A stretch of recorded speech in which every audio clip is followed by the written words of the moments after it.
done that was unprecedented. We are we. And if we work together, we cannot be stopped. The pace was rocketing up further and further and further. SoftBank, the Japanese investment firm, is considering putting $4 billion in your company. That sounds like a big number. Everything that happened from there on out was an absolute shock. Today, the obvious story is the delay in the WeWork IPO. There's a report out that WeWork is now not going to fire 4,000 people, but may fire 6,000 people. I mean, I think it's just gotten out of control. There's been no better way to light money on fire. It really is just one of the spectacular implosions we've seen in the last 10 years.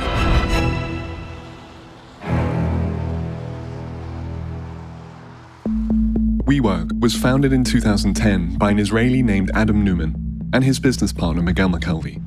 The company leases real estate, converts it into shared office space, then rents the desks inside. As mundane as that sounds, by 2019, WeWork was a pretty big deal, boasting locations in 100 cities and more than 12,000 employees. With an IPO looming, the We family was poised to make a ton of money. When WeWork tried to go public in 2019, it was valued at $47 billion. 10 years earlier, and they were working out of just half a floor of this building. This was the first ever WeWork space. Hey, Lisa. Hi, Seb. Very nice to meet you also. So this is the place. This is it. This is where all the magic happened, and WeWork in the beginning. Lisa Sky Hain was Adam and Miguel's second ever hire. It all started when Lisa met Adam by chance at a networking event in 2010. You were impressed by him? Of course. Adam's an incredibly impressive person. I mean, I have saved in my emails an email that he sent me that says, "Good morning, period. Let's create the largest networking community on the planet." And look at what he did, you know? It's amazing.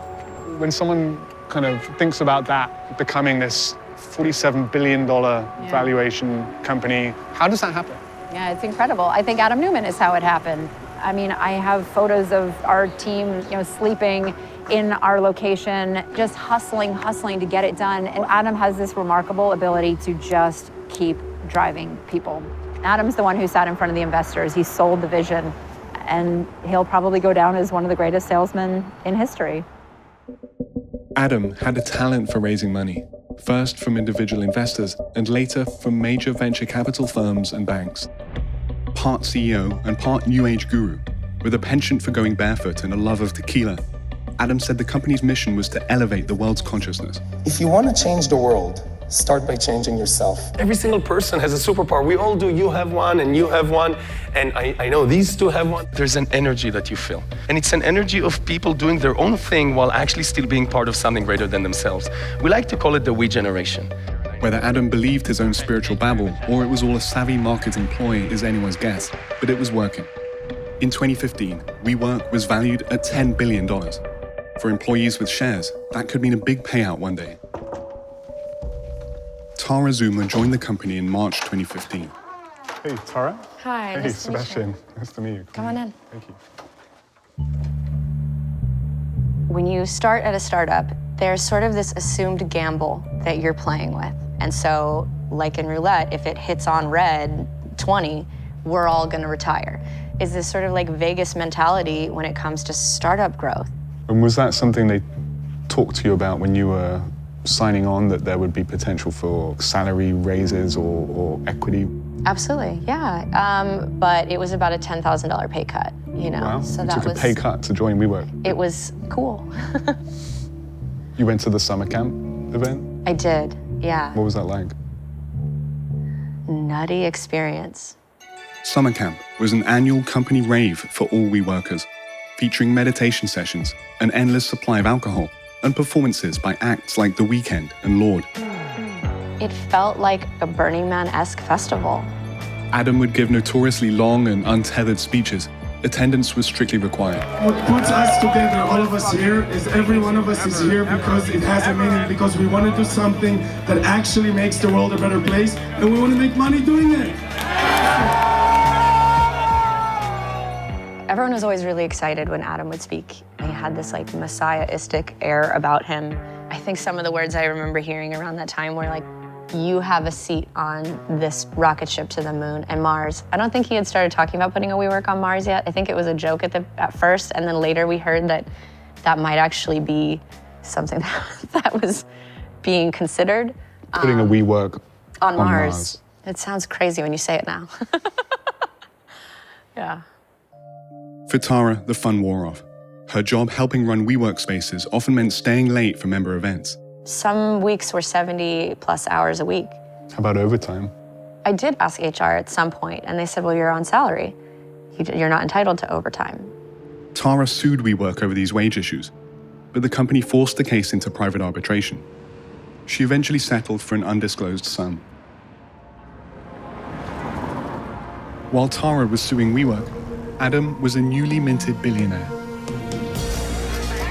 So we actually more than doubled in size over the past year. This immigrant kid is sitting next to the Prime Minister of the United Kingdom, which is an unbelievable thing. And we promise not to disappoint also.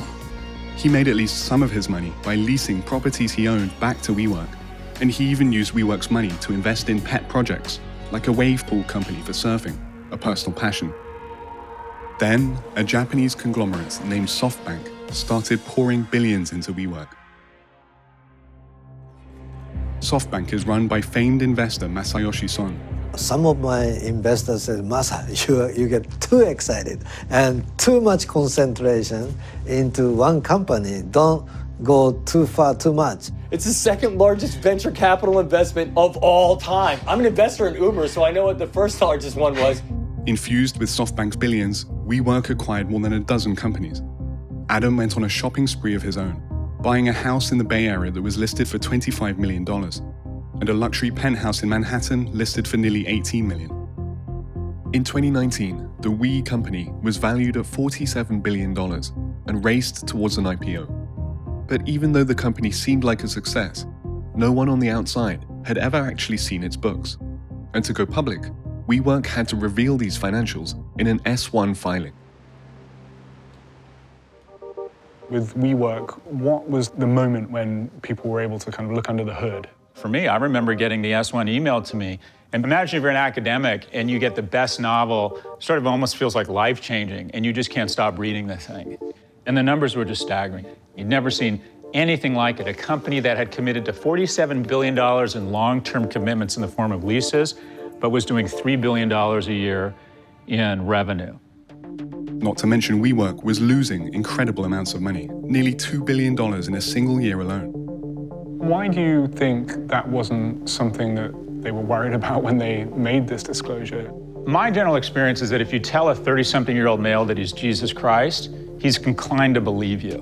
And I think when everyone around you is telling you that you're doing amazing work and you have one of the quote-unquote most successful investors in the history of mankind, Masayoshi Son, it's easy to believe that what you're doing is working. But WeWork wasn't working, and maybe never had. It needed huge cash infusions from investors just to keep going, and wasn't making enough money back. It's losing a lot of money for all the growth it has. What is Adam doing with the money, especially that he's taking out of the company? I mean, it's just basic math. I don't want WeWork at any price. And then, we tanked. The IPO was cancelled. Without the money they would have raised from going public, WeWork had to slash costs. Mass layoffs followed. Hello? I'm talking to former employees on the condition of anonymity because they say they signed NDAs. Some companies only dream of getting to an IPO. We actually were there, and it crumbled within the course of 3 weeks. When were you laid off? Was it just after the IPO?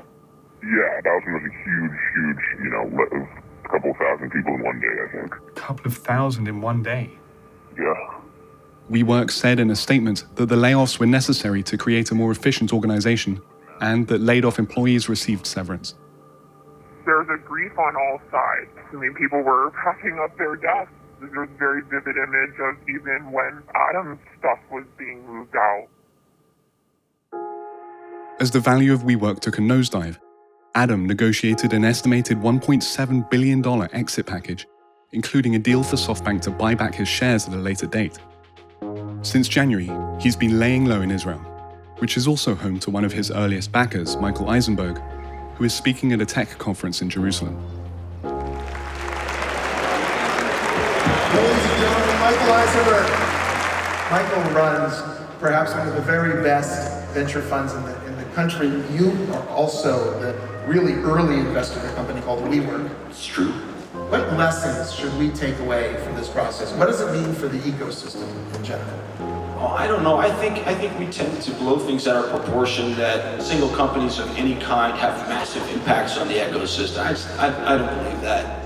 Eisenberg's VC firm Benchmark reportedly made hundreds of millions off its early investments in WeWork and could still make more. Everybody told Adam Neumann this was not doable. Because, real estate hadn't been touched in, hundreds of years. It worked the same way. And here was a new attempt.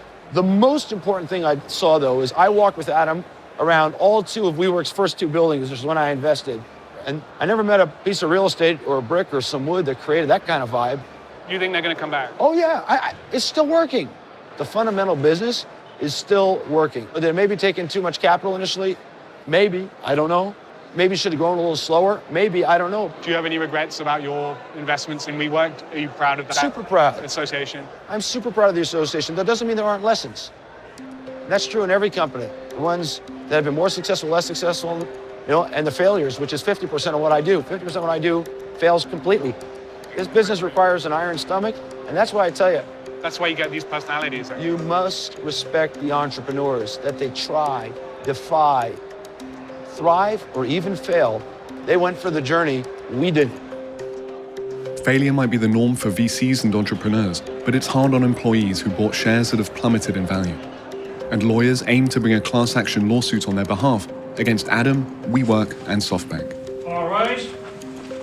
Comment to his conversation, Judge Schumann presiding. The case was moved to a different department at the last minute, and WeWork didn't show. So, gentlemen, I'm not sure why you're here, because this case is not my case anymore. What's been your experience up to now of trying to get some progress on this? They've turned a sprint into a hurdle race where they're putting every hurdle possible in front of us to try to just get into court, to try to present our case. The lawyers argue Adam breached his duty to shareholders. He trademarked the name of the company, the We Company, and forced the company to pay him $6 million for the name The We Company. He had received hundreds of millions of dollars in loans. The company had given him $60 million to buy a Gulfstream jet. But did he actually break the law with any of this? Someone who runs a company has a fiduciary duty, not just to the company, but to the shareholders. And that's what this case is about. He was using it, as we allege in our complaint, as his personal piggy bank, and the board was going along with it. And that is against the law under civil law. Once you issue shares to other people, that changes the game. You can't just act as if it's your own company and these shareholders don't exist. Adam ultimately gave back the $6 million he was paid for the We trademark. WeWork says the entire lawsuit is meritless. The company has new leadership who claim the business is financially sound, even in the face of the current pandemic. But in a major blow, SoftBank pulled out of its deal to buy back WeWork stock, including Adam's shares, which were valued at nearly $1 billion. SoftBank cited investigations into the company by the SEC and the Justice Department. WeWork and Adam Neumann declined to comment on this story. Adam is still hiding out in Israel, and sources close to him say he's planning a comeback. You can't give up. No matter what, you can't give up. It took me 5 businesses to get to WeWork. It doesn't always work the first time. You got to be able to fail, learn why you failed, do better for it, and then start again.